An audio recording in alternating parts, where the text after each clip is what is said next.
So hello everyone and welcome to physical education India. आज इस video में हम लोग अपने चैप्टर नंबर 7 के 4 टॉपिक को यहाँ पे पढ़ने वाले हैं, जो कि है physiological changes due to ageing. बहुत ही सिंपल सा टॉपिक है, बहुत जल्दी इसको हम पढ़ेंगे। टॉपिक नंबर 1 2 3 हम इसको कंप्लीट कर चुके हैं। आज हम 4 टॉपिक की बात करेंगे, और इसके पहले के जितने भी टॉपिक्स हैं और जितने भी वीडियोस हैं वो सब आपको नीचे डिस्क्रिप्शन में मिल जाएंगे, तो वहां से आप जाके उनको पढ़ सकते हो। फटाफट इस टॉपिक को शुरू करेंगे, और अगर आप चैनल पर नए हो तो चैनल को सब्सक्राइब कर देना।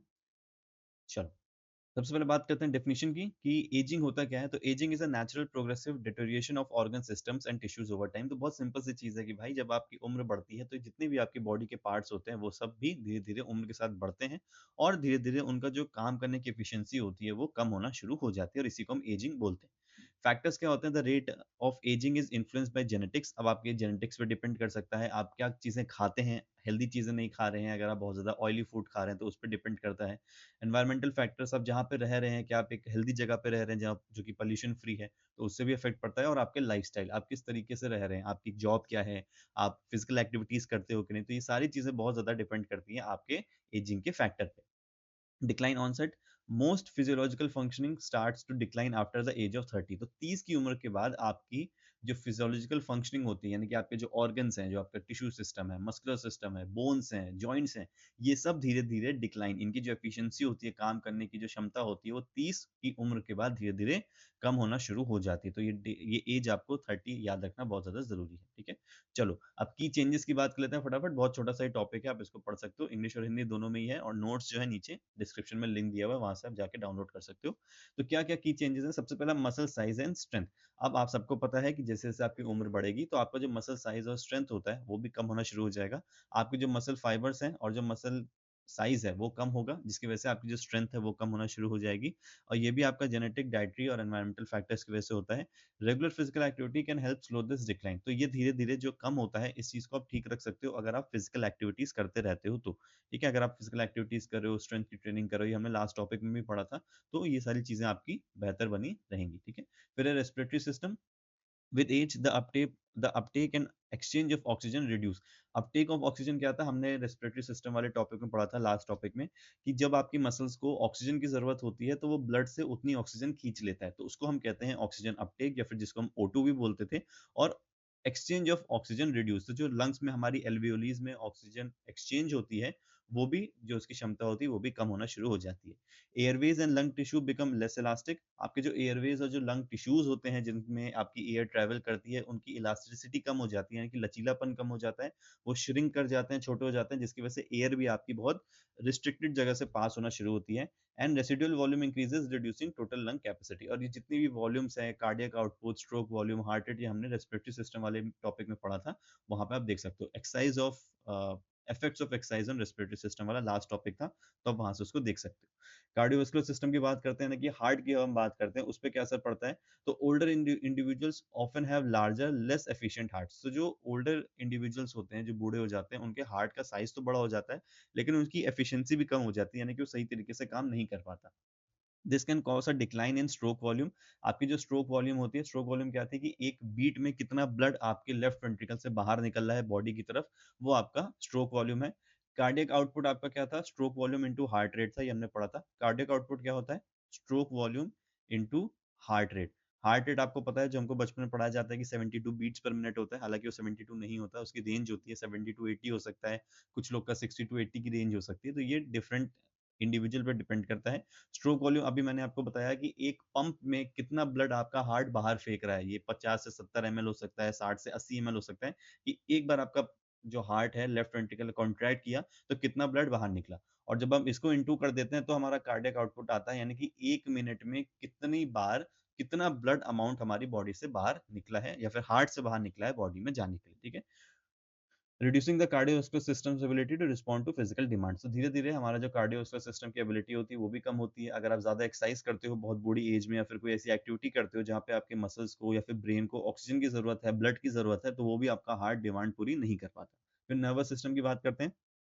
जो भी आपका नर्वस सिस्टम है, CNS है, जो भी आपके ब्रेन काम कर रहा है, स्पाइनल कॉर्ड काम कर रहा है, आपके नर्व्स काम कर रही हैं, वो सब भी आपकी वीक हो जाती हैं। The nervous system response for reactions and movement slows down. ठीक है, affecting reaction time and movement speed, this में लीड टू मेमोरी लॉस। देखो, अब बहुत सारे इसमें डिसीजेस होते हैं जो आप ओल्डर लोगों को आप देखोगे, एक आप पार्किंसंस डिसीज देखोगे, पार्किंसंस डिसीज में क्या होता है कि इंडिविजुअल की जो एबिलिटी होती है समझने की कि उनको अपना पैर कहाँ रखना है, रास्ता कैसे है, यानी कि उनकी जो नर्वस सिस्टम होता है वो स्लो हो जाता है बहुत, और वो डिसीजन मेकिंग उनकी बहुत ज़्यादा खराब हो जाती है। यानी कि अगर आप उनको बोलोगे कि अंधेरे में चलो, तो वो बहुत बच-बच के चलेंगे, क्योंकि उनको दिख ही नहीं रहा है, उनका दिमाग प्रोसेस नहीं कर पाता है कि आगे पैर कितना ऊपर रखना है, कितना तेज़ी से रखना है।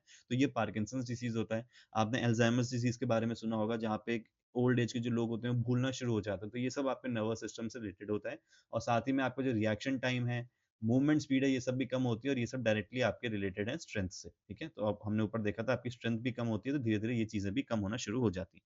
बोन डेंसिटी की बात करते हैं, तो मास की बात करेंगे। बोन डेंसिटी कम हो जाती है, making bones more prone to injury. तो आपने देखा होगा बूढ़े लोगों को, अगर वो कभी गिर जाते हैं गलती से, तो उनको फ्रैक्चर बहुत जल्दी होता है, क्योंकि उनकी बोन की जो डेंसिटी होती है, जो मास होता है, वो भी कम होना शुरू हो जाता है, specially people over 40। Cognitive decline, cognitive का क्या मतलब है? बौद्धिक क्षमता, यानी कि cognitive function and impairments increases with age. तो जो कॉग्निटिव फंक्शन है, वो धीरे-धीरे आपके बढ़ने शुरू हो जाते हैं। This can lead to decreased reaction time and memory problems. अच्छा, एक बारी मैं इस पॉइंट को देख लेता हूँ। Cognitive function and impairments increase with age. Cognitive function and impairments increase with, तो चलो मेरे ख्याल से दोनों ही बातें लिखी हैं। जनरली देखो ऐसा हो सकता है, ये फंक्शनिंग तो नहीं होगा, तो impairments जो होते हैं ये बहुत ज़्यादा शुरू हो जाते हैं, ठीक है? अ, इम्पेयरमेंट्स इंक्रीज विद एज। चलो थोड़ा सा वर्ड्स गड़बड़ है, चलो मैं इस चीज को बहुत सिंपल भाषा में समझा देता हूँ। आपने देखा होगा जो बूढ़े लोग होते हैं, उनकी जो सोचने समझने की क्षमता होती है वो भी धीरे धीरे कम होना शुरू हो जाती है ना, क्योंकि जैसे हमने नर्वस सिस्टम में देखा, जब हमारा नर्वस सिस्टम स्लो होता है, तो ऑब्वियस सी बात है कि आपके साथ कोई अगर चीज हो रही है, किसी बूढ़े को अगर कोई चीज, कोई भी अगर बूढ़ा व्यक्ति है, अगर उसको कोई चीज दिखी या लगी, तो उसको प्रोसेस करने में थोड़ा सा टाइम लगता है। वो थोड़ी देर सोचते हैं, उसके बाद फिर उस बात को बोलते हैं, या फिर अगर आप कोई रिफ्लेक्स उनको अगर आप दोगे या स्टिमुलस उनको दोगे, तो रिस्पॉन्स करने में उनको टाइम लगता है। तो कॉग्निटिवली भी वो डिक्लाइन होते हैं, यानी कि बौद्धिक क्षमता उनकी कम होती है। अगर आप उनको कोई प्रॉब्लम बताओगे, तो उसको सॉल्व करने में दिक्कत होगी। उनको कुछ रीड करने को दोगे, तो पूरा रीड नहीं कर पाएंगे, क्योंकि उनके दिमाग पे बहुत ज़्यादा स्ट्रेस पड़ने लगेगा, ठीक है? तो ये आपका कॉग्निटिव डिक्लाइन होता है। रेट ऑफ मेटाबॉलिज्म, अब आपका जो प्रोसेस हो रहा है अंदर, एनाबॉलिज्म हो रहा है, कैटाबॉलिज्म हो रहा है, ये भी धीरे-धीरे कम होना शुरू हो जाता है, which can cause weight gain. यानी कि जो कैलोरीज़ आपकी बर्न होनी चाहिए नॉर्मल ह्यूमन बीइंग में, जो होती है 20 से 25 साल में, वो आपके ओल्ड एज के लोगों में नहीं होती है, जिसकी वजह से आपका वेट गेन होना शुरू हो जाता है, ठीक है? और हार्मोन्स जो आपके होते हैं वो इफेक्ट होते हैं, उनका जो प्रोडक्शन होता है वो कम हो जाता है, जिसकी वजह से ऑब्वियस सी बात है आपका वेट बढ़ेगा या मेटाबॉलिज्म में दिक्कत आती है। Slowing of the digestive system, आपने देखा होगा ओल्ड एज लोग जो होते हैं वो बहुत ज़्यादा तीखा चीज़ें नहीं खा पाते हैं, या फिर बहुत ज़्यादा मसालेदार चीज़ें नहीं खा पाते हैं, क्योंकि उनका डाइजेस्टिव सिस्टम भी उतना ज़्यादा उनको हेल्प नहीं करता है, ठीक है? The digestive system becomes less efficient with age, reducing the absorptions of nutrients and the efficiency of digestive enzymes. Enzymes, hormones, ये सब आपके जो भी केमिकल कंपोनेंट्स हैं, ये आपकी बॉडी में प्रोड्यूस होना बंद हो जाता है, जिसकी वजह से जो न्यूट्रिएंट्स आप खाते हो वो भी सही से एब्जॉर्ब नहीं हो पाते हैं। Loss of sensory organs become less receptive, leading to vision, hearing, balance loss with age, ठीक है? तो देखो बैलेंस लॉस की बात यहाँ पे आ गई, आपका ये पार्किंसंस डिसीज की बात यहाँ पे भी हो गई। जो आपके सेंसरी ऑर्गन्स है, फिर आपका देखना हो, सुनना हो, तो ये सारी चीजें भी आपकी बहुत ज्यादा वीक हो जाती हैं। आप सबके घर में दादा दादी होंगे, नाना नानी होंगे, तो ये सब चीजें आप फील कर पा रहे होगे, ठीक है? Reduce flexibility, flexibility decreases due to reduce minerals and calciums in bones. तो अब फ्लेक्सिबिलिटी की हम बात करें, तो ये भी कहीं ना कहीं इनडायरेक्टली स्ट्रेंथ से रिलेटेड है, या आप डायरेक्टली भी बोल सकते हो, ठीक है? ये भी आपका स्ट्रेंथ से रिलेटेड है, और आपकी बॉडी में मिनरल्स और कैल्शियम्स अगर कम होंगे बोन्स के अंदर, तो भी ये इश्यू हो सकता है, क्योंकि फ्लेक्सिबिलिटी हम जॉइंट से देखेंगे, और अगर हमारे बोन्स ही वीक हो रही हैं, तो वो इनडायरेक्टली जॉइंट्स को भी वीक करेंगी। एंड स्टिफनेस इन जॉइंट्स, और हमारे जो जॉइंट्स हैं वो स्टिफ हो जाएंगे, यानी कि बहुत कड़े हो जाएंगे, उनमें मूवमेंट नहीं होगा। टॉलर इंडिविजुअल्स में एक्सपीरियंस ग्रेटर स्टिफनेस, जितना ज्यादा आपकी हाइट होगी उतना ज्यादा आपको स्टिफनेस देखने को मिल सकती है, क्योंकि बोन आपकी यहाँ पे और ज्यादा लंबी होगी, तो और ज्यादा स्टिफनेस का इश्यू आपका यहाँ पे होगा, ठीक है? यहाँ पे बेसिकली कार्टिलेजेस होते हैं, ये आपके कम हो जाते हैं एज के साथ-साथ। ये जो कार्टिलेजेस होते हैं, जो कि एक तरीके से फ्लेक्सिबिलिटी का काम करते हैं, 2 बोन के बीच में, और उनको टकराने से रोकते हैं, तो ये धीरे-धीरे खत्म हो जाता है, और फिर आपकी जो 2 बोन्स होती हैं, वो आपस में टकराना शुरू कर जाती हैं एज के साथ, और फिर इनमें फ्लेक्सिबिलिटी भी ना के बराबर हो जाती है, ठीक है? चलो, हिंदी में भी ये पूरा अपलोडेड है, आप यहाँ से पढ़ सकते हो। आई होप आपको समझ में आया होगा। क्वेश्चन कर लेते हैं। At what age do most physiological functionings typically begin to decline? तो 30 ईयर्स आपका इसका आंसर हो जाएगा। 30 साल के बाद आपके जो फंक्शनिंग होती है वो कम होना शुरू हो जाती है, ठीक है? Which of the following is a common change in the muscular system due to ageing? ठीक है, तो ये आपको बताना है कि मस्कुलर सिस्टम में क्या कॉमन चेंज होता है। तो ये आपका एक होमवर्क क्वेश्चन है, इसको आप नीचे कमेंट सेक्शन में इसका आंसर कर सकते हो, ठीक है? चलो, आई होप आपको ये चैप्टर, ये टॉपिक समझ में आया होगा। इसका जो लास्ट टॉपिक है वो बहुत जल्दी अपलोड हो जाएगा। बाकी अगर तब तक आपका कोई फीडबैक है, तो आप कमेंट सेक्शन में बता सकते हो। Thank you so much for watching this video.